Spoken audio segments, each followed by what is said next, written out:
I'll give a moment for the press to come sit down. I saw them all in the hallways there. Thank you all for being here today.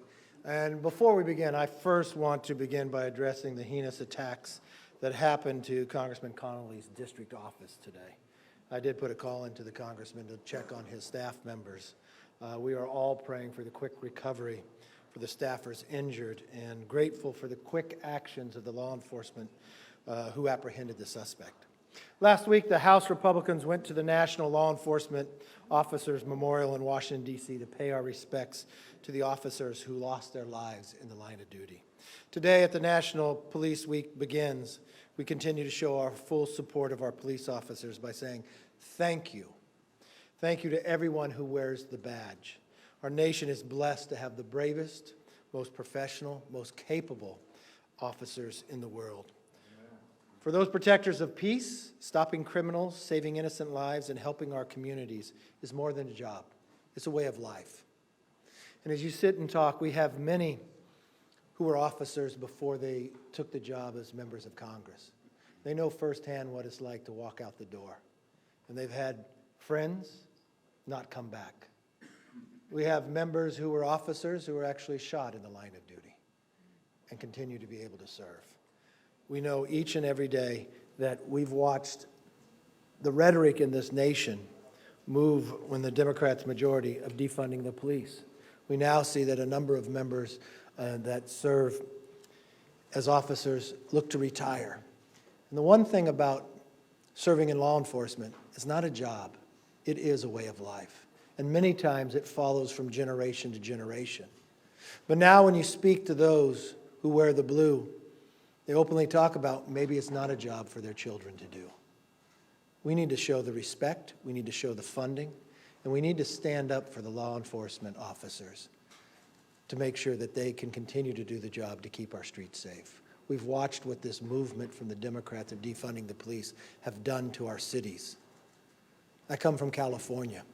I watched the former speaker's city of San Francisco to be nothing what the city once was. I watched Nordstrom's close their stores. I watched grocery stores that pride themselves on opening up have to close because of the robberies or the drugs on the streets, that even the governor is now calling in the National Guard.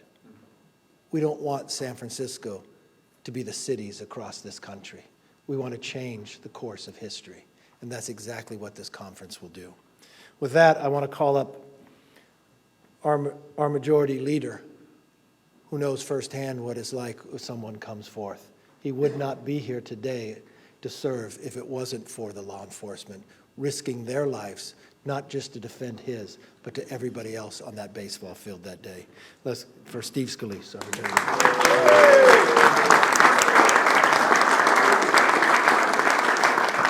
Thank you, Mr. Speaker. And every single day, I pray for our men and women in law enforcement.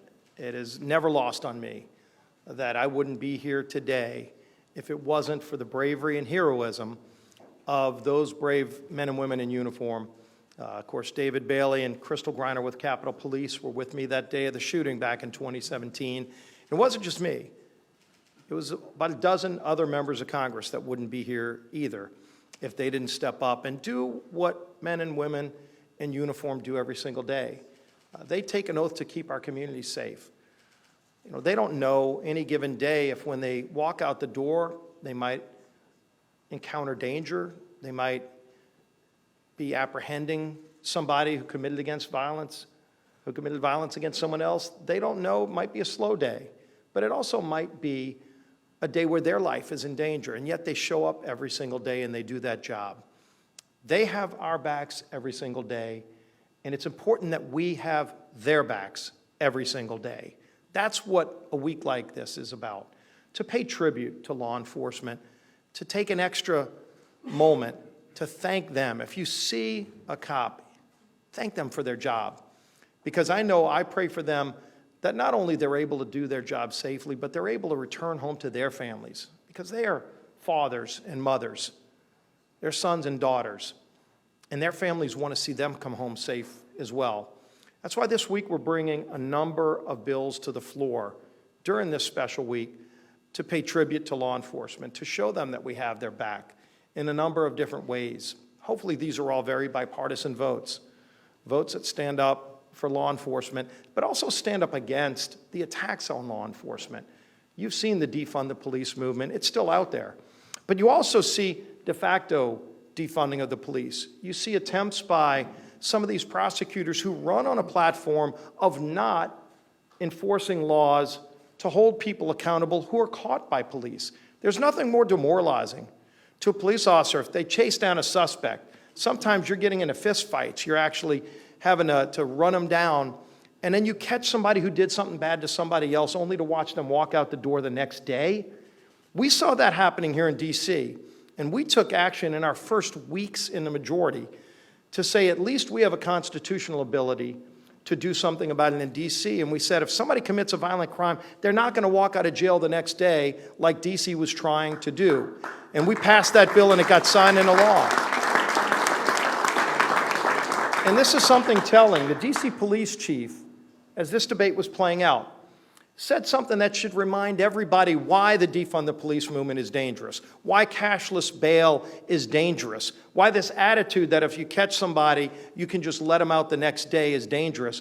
Because the police chief in D.C., during that debate just a few months ago, said, for every person they catch who committed murder, that person committed 11 other crimes before they committed murder.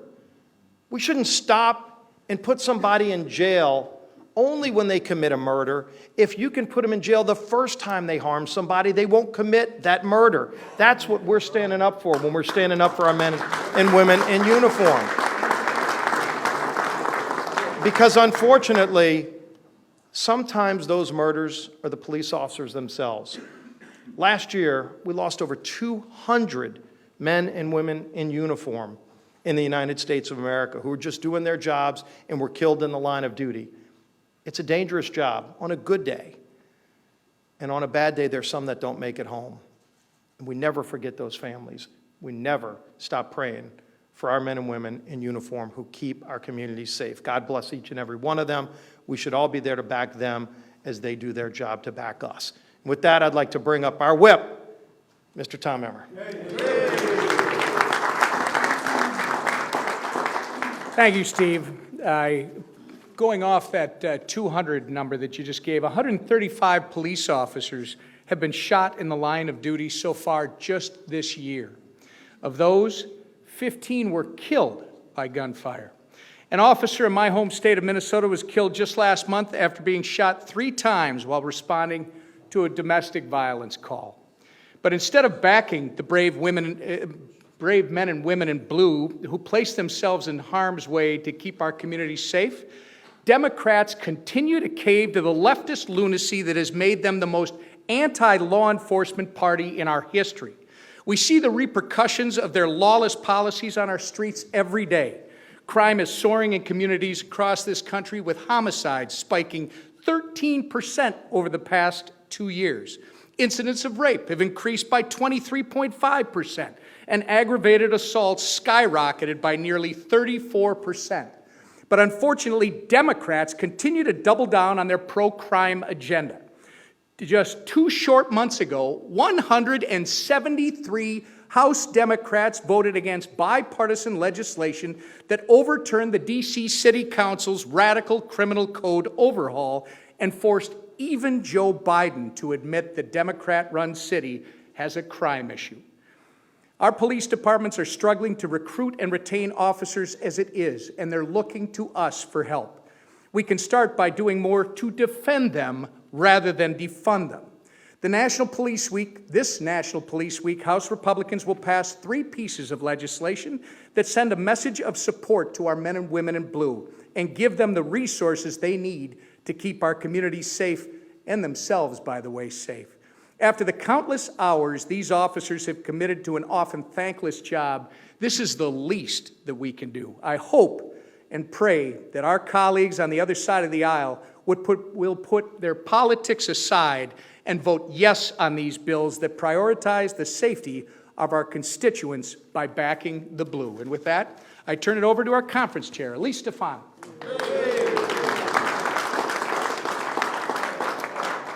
Well, thank you, Tom. It's a privilege to be here today for National Police Week. As the representative for New York's 21st Congressional District, I am proud to represent thousands of brave law enforcement officers who put their lives on the line to protect our upstate New York and North Country communities every day, 24/7.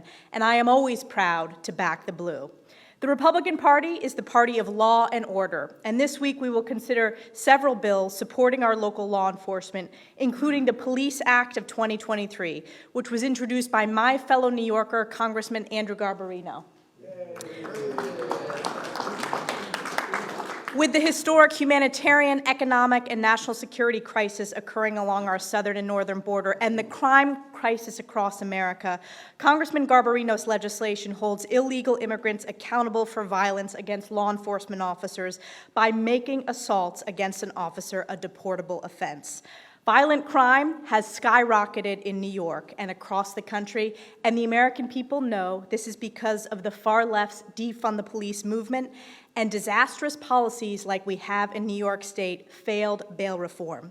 It's one of the reasons why we won the majority, because we are pro-law and order when it comes to the New York Republicans here today. House Republicans will always and proudly back the blue. And this week, we are standing up to the Democrats' dangerous anti-police agenda. And I'm so honored that in our conference, we have many retired law enforcement officers who bring their experience and expertise to the halls of Congress every single day. And I want to introduce one of those, Clay Higgins from Louisiana. I thank you all for being here, my colleagues, as we reflect upon the service that the Thin Blue Line provides to our nation. It's important that we remember that police officers are human beings.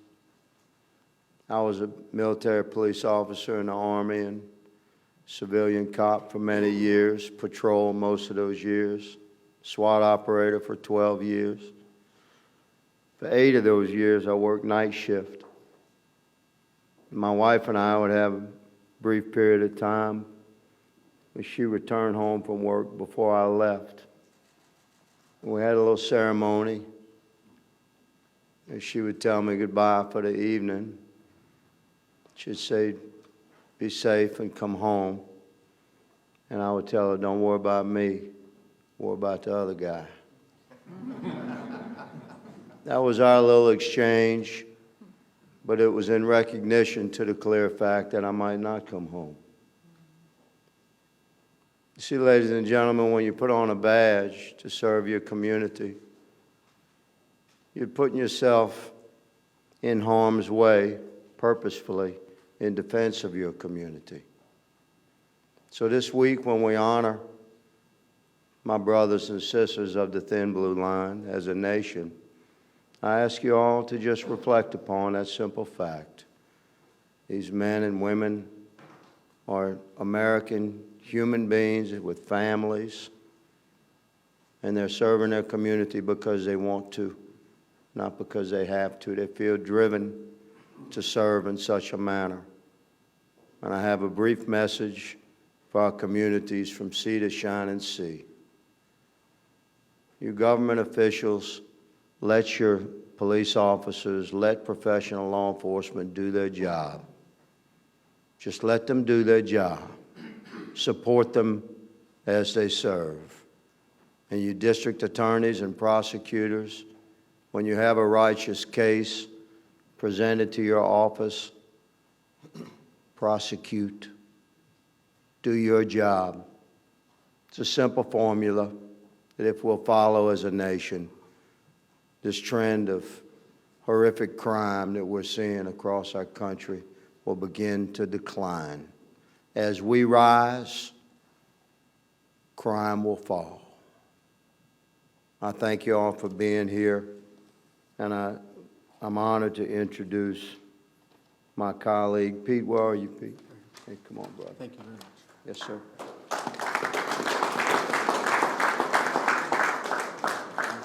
Good afternoon, everyone. I'm Congressman Pete Stauber. As a former Duluth police officer for 23 years, I understand the sacrifices made every single day by those who wear the uniform to serve and protect our communities. Every day, law enforcement officers walk out of their homes, leaving their loved ones behind, and put their own lives on the line for the safety and security of others. Policing is both a dangerous and noble and honorable profession. That's why it's critical that we have the backs of our brothers and sisters in the blue and brown now more than ever. We must show gratitude for their sacrifice. Far too many people have used anti-police rhetoric, which has led to a huge uptick in violence against law enforcement. We must continue to strongly denounce the reckless and radical defund and disparage the police movement. Our House Republican majority is committed to backing the blue. Republicans don't need election year polling to stand with law enforcement. My time in uniform may be over, but my watch will never end. May God bless all the brave men and women serving our communities. And now it's my honor to introduce Representative Anthony D'Esposito from New York. Well, thank you, and it is an honor to stand with a conference that I know stands with my brothers and sisters in blue. We started Police Week on Thursday, leaving the steps of the Capitol, led by our great speaker, on a bike tour from the steps of the People's House to the National Law Enforcement Officers Memorial. And as we rode through the streets of our great capital, we made it clear that we are members that stand with law enforcement. We don't just stand with them when it's beneficial to us. We stand with them 24/7, 365. I visited the memorial many times in my life. And on Thursday, after the bike ride, on Saturday, I shared some time at the vigil with some of my colleagues that are here. Hearing the names of hundreds of men and women from every corner of this nation who made that ultimate sacrifice. They left their loved ones, they suited up, and they went out on the streets, never to return home again. And as we read and recited each and every name that was lost in 2022, I thought about the inscription at the Law Enforcement Memorial. And it was something that I mentioned on Thursday at the bike ride because I think it embodies everything that Police Week is about. And under the lion it says, "It's not how they died that made them heroes, it's how they lived." And I reflect back on my career in the New York City Police Department, serving as a proud detective. And I think back to the night with just under a year on patrol and hearing Russell Timoshenko in Brooklyn South putting over a car stop for a car that was stolen. And as they exited the vehicle, took fire. Both him and his partner shot, and his partner screaming in the radio that they were taking fire. Russell's family immigrated here. They volunteered at their local church. He was the first person in his family to serve as law enforcement, gunned down in the streets of New York City because he wore a uniform. I think about Mia Soto's familia, who was shot point-blank range into her patrol car because she wore a uniform. She was a single mother. And yesterday, her children and grandchildren celebrated another Mother's Day without her. It wasn't about how she died, it was about how she lived. I think about Stephen McDonald. Many of you have heard his story, and I shared it the other day, but it's one to hear again. Stephen McDonald was born and raised on Long Island, lived in my district. And he was a young cop in Central Park, shot in the head at point-blank range by young thugs. He survived and spent his life promoting peace and promoting forgiveness. And years back, after a long fight and battle, he returned home, eventually losing his life from the gunshot wounds that day. But it wasn't about how he died, it was about how he lived. So, ladies and gentlemen, as we talk about Police Week, yes, we should back the blue. Yes, every member of the United States House of Representatives should be supporting the bills that are on the floor this week. But we know they won't, because some of them are cowards, and they don't want to stand up and say that they support the police. They want to defund law enforcement. They want to see drugs and violence reign our streets. But that's not the country that we believe in. That's not the country that so many people gave their lives for. And that's why we, as a conference, are going to keep fighting. So use this week, Police Week, to remember those who have made the ultimate sacrifice and think about that inscription on the wall. It's not how they died that made them heroes, it's how they lived. The New York City Police Department has a motto, Fidelis ad mortem, faithful unto death. Every member of law enforcement on that memorial that many of us will visit this week, they remained Fidelis ad mortem. I'd now like to turn it over to Representative Mike Ezell.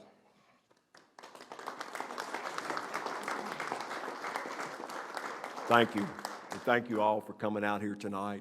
I want to thank the leadership in this House. Every one of you, every member in this House, you have shown nothing but support for our law enforcement since I have walked in here day one.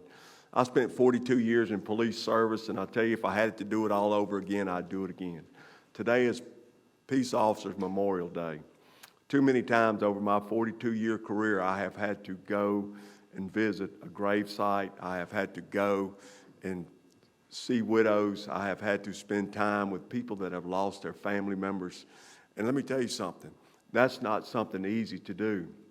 But these men and women that have given their life up for the service of others so that you can sleep peacefully each night, they do that because they love this country. They love their community. They love their family, and they want better for you and for the safety of you and your family. I ask each and every one of you today, if you don't know a cop, find one. Get to know them, and you'll see just what kind of person they really are. They love people, they love serving, and they are the guy that shows up at 2 o'clock in the morning when it's pouring down rain and there's nobody else to call. You call the police. So the next time you think that you want to say something negative about a police officer, think about who you're going to call when things are all gone wrong.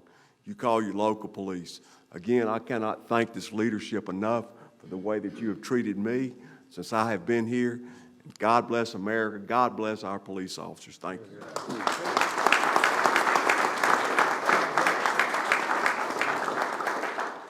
I feel very honored to serve in a group that a number have served. Pete Stauber, he didn't tell you, he was wounded in his line of work. It wasn't a small shot. He got shot in the head, went back to do the job. D'Esposito, passion from the heart. He didn't show you the ring that he wears, but he never forgets the detective has never left his life. When we were at the memorial, we laid a wreath, and he talked the stories just what he talked here. I went over to lay a wreath for the Kern County Sheriff Officer, Philip Campus. He went to the same elementary school, same junior high as I did. I was a little older than him. It was 2 young kids Talked to his wife just last week. He was on the SWAT team. And it's not a job. When I sat with the SWAT team, they went to a call, domestic dispute, father killing his family. He didn't wait around till it was safe for him to get out. He got out, saved a few family members, but gave his life doing it. His wife said, "Thank you for never forgetting." And that's really, we had a change in election. I hope you feel the change in Congress. That's what this is about. This is 1 week, but it's every day. And we walk across this country, I think you see it time and again. For every place that wanted to defund the police, you know they regret it. Doesn't matter where you live in the community, you want to be safe. And we're hopeful we can change the turn of what the damage they have done. And that's what this is all about. With that, I'm going to give CNN the first question because they were here early. Thank you. Major calls to fly back to blue. Do you believe the actions taken by the U.S. Capitol Police officer who shot Ashley Babbitt were appropriate, or do you think that he was acting like a thug in the words of the former president? Well, you've asked me this question before, and we've answered it many times there. When you look at it, he had a job to defend this Capitol, and that's what he was going through doing, yes. Can I get two questions, one on this, one on another? You were late, but okay. On this topic, do you support giving line-of-duty benefits to police officers who die by suicide in uniform? Well, most police officers are not federal police officers. They're working for the city and the counties, and they usually make that decision. But we see the job time and again, especially when people are out there saying defunding the police, the suicide that is happening and rampant throughout. I think we need to make sure we're interjecting to protect these individuals not to have the suicide. So from a federal end, it's not a place that we vote on, but from a state level. But I think from a federal end, we should be looking at this, and it's also coming in when you think about law enforcement. If you've been to the border, our border agents, suicide is up high because the pressure they're under, the job they're not able to do, where they're being put off. I was just down there a couple months ago, and it was one of the #1 topics that another suicide had happened that day. I think we've got to start looking at how can we interact earlier to protect them. On our own Capitol Police officers, I would go bike riding with a number of them, and suicide is high within our own Capitol Police. So yes, I would seriously look at that because it's a part of the line of the duty. Great. And second question, would you say that President Biden is now negotiating on the debt limit? Well, let's just look at the facts. We have a meeting tomorrow with the 4 leaders talking about the debt ceiling. We'll have staff in a room talking about the debt ceiling. I don't know what he calls that, but everybody else would call it negotiating. Do you have, just now that these meetings are broken up for the day, or close to, do you have any update how you feel about negotiations? Look, if we were sitting in the room that we were today and it was February, I'd feel good about it. We just had our secretary say June 1st we could run out of money. We only have so many days left. The president decided to wait 100 days before he would negotiate. He treated this the same way he treated the border. He wanted to ignore the problem. When I became speaker, one of the first things I requested is a meeting with the president. And I only got the meeting on February 1st. And I wanted to sit down with him to talk about how could we solve the debt ceiling problem, curve the way we've been spending money, find places we can save for the taxpayers. I mean, who would think if you appropriated COVID money that sat there for 2 years, that you passed a bill that the pandemic is over, that you could pull that money back with savings? What about growing our economy? Instead of watching our energy bills go up and the stock market go down, what about having the stock market go up where retirement accounts go higher, where you have more money in your pocket because your energy costs are less? What about the idea of helping people get back into the workforce because the supply chain will be better, the work requirements, helping people work? All of that I felt would be very positive. I talked to the president about it back then. He wanted to ignore us.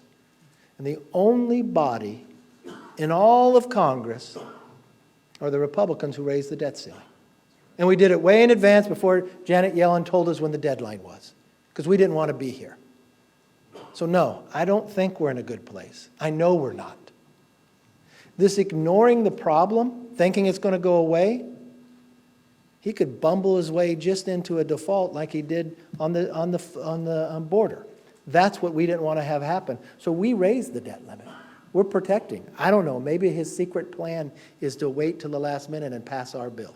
I'm okay with that. What does this meeting tomorrow, what does a successful meeting look like to you? What would need to happen to make you feel a little bit better about it? They would have to get serious about negotiating. They would have to really talk about where they're going to go. Look, the way the founders designed this whole government, the House takes an action, the Senate takes an action, you go to conference, the president decides he's going to sign it. Unfortunately, only one House has taken action. But it seems to be a continual pattern. When D.C. wanted to decriminalize all the actions, the House took an action, the president said he'd veto it, 170-some Democrats voted against it, and then it passed the Senate against Schumer's beliefs, and the president signed it. When we had a border with Title 42 going to be lifted, they ignored the problem, the House again took action. We are looking for solutions, but we'd really like somebody to work with us instead of against us. Yes, sir. You mentioned the border. Yes. Some members of the conference have expressed support for including border security measures within the debt ceiling bills. That's something you support? Look, I think the president, I told him early on, if he finds some other policies that we can put in to make the country safer, make it stronger, I'm more than willing to talk about that. I'm just not sure in the Senate, they haven't passed anything, but I can't say that. They did name March Maine Maple Syrup Month. So if Schumer needs to put that into, I'll look the other way.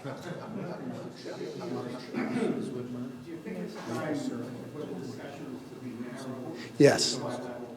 Look, if you look at, we all know how this works. When President Trump was in office and Nancy Pelosi would not pass a clean debt ceiling, when she said their party would not do it, he assigned Mnuchin, and then they negotiated.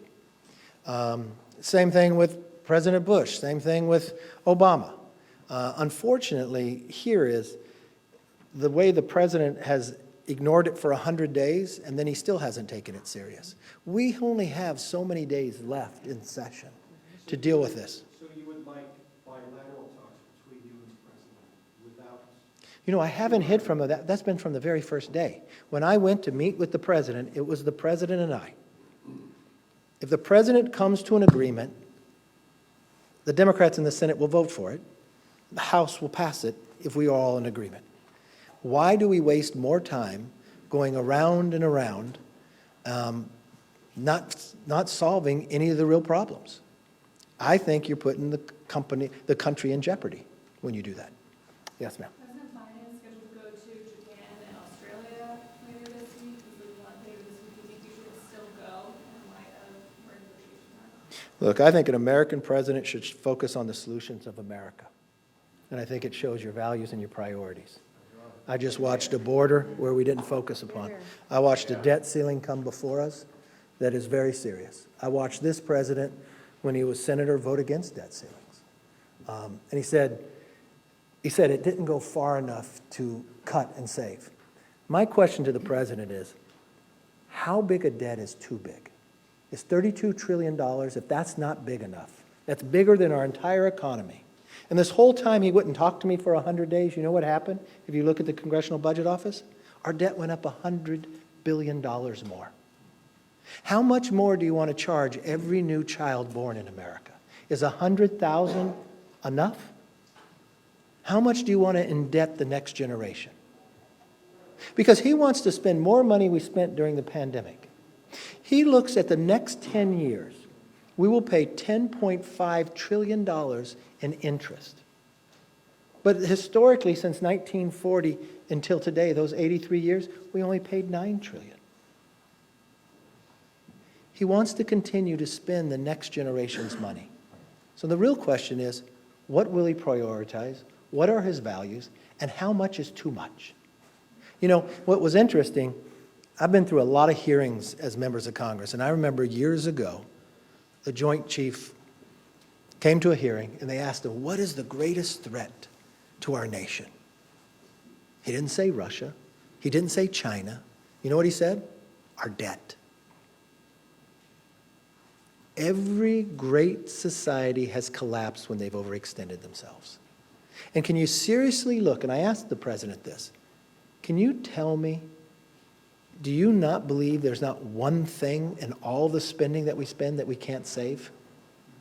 How long has he argued with me that money that has sat there for more than 2 years that we spent on COVID, that the pandemic is over, that we can't bring it back to the taxpayer? You know, everybody else is back to work. In the House, we passed a bill to have the federal employees to come back to work. He wants to veto it. He's fighting why every other American goes back to work. He signed a bill that the pandemic's over, and we have half of the federal employees not showing up for work.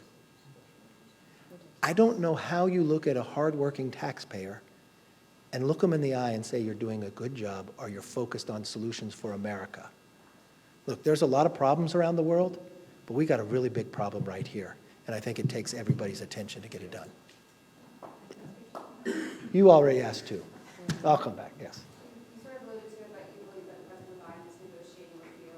Some of the conservatives in your party say that they don't want any negotiated bill that less than what you passed. Are you concerned at all about losing some of their support? No, I'm really concerned that the Senate hasn't passed anything. I'm really concerned that the president waited 100 days before he'd even talk to us. I'm really concerned about the president's continuous spending of what he will do to Medicare and Social Security. I'm really concerned about, instead of the Democrats sitting down, realizing we have a division in government and being honest and adult in discussing this, but simply lying about what we're doing. You'll see tomorrow that no, we don't cut veterans, we actually add money to it. The only veterans got cut was this weekend when they got removed from their hotel rooms. So the president would move those who have crossed into this country illegally and take the rooms away from people who are Bronze Stars, who are Purple Hearts. I think that's wrong. So no, that concerns me. Yes.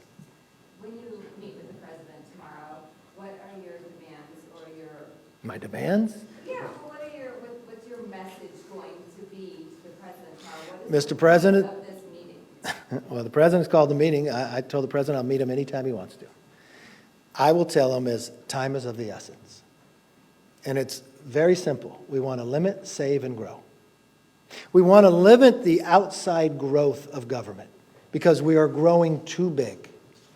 So you know what? In future, cap what we're spending and put it by 1%. It's not really a Republican idea. Joe Manchin's idea. We want to help people get back into the workforce. So we like work requirements. You know what? When this president was a senator, he voted for work requirements. It's shown statistic after statistic. It puts people back in. It helps them earn more. And you know what? It helps America with our supply chain so we're less dependent upon China. In limiting our spending, it curbs inflation that they created by adding $6 trillion. So let's stop the inflation. Let's make our economy stronger. And let's grow our economy by, we passed a bill, H.R. 1, that makes us energy independent. We want to be able to build things again in America. So let's cut the red tape, permitting reform. Instead of just talking about things, let's actually do it. And we only have so many days to get it done. So if we're just going to sit in a room with staffers talking, it's not going to happen. And if that's the pattern he wants to do, you know who gets hurt? The American public, but more importantly, everybody who's on Social Security and everybody who's on Medicare. Because his spending level, what the Congressional Budget Office says, for the first time, he's the first president ever to do this in a 10-year window, that they'll go insolvent. So that's an automatically 20% cut. We don't want that to happen. So you know the good thing about this? In April, the Republicans raised the debt ceiling, curved how much we were spending, and proposed a growth in our government. So you wouldn't sit there at the market every day going down. The market would go up. You'd have more jobs and more people in the workforce, and we'd be less dependent upon China. Thank you all very much.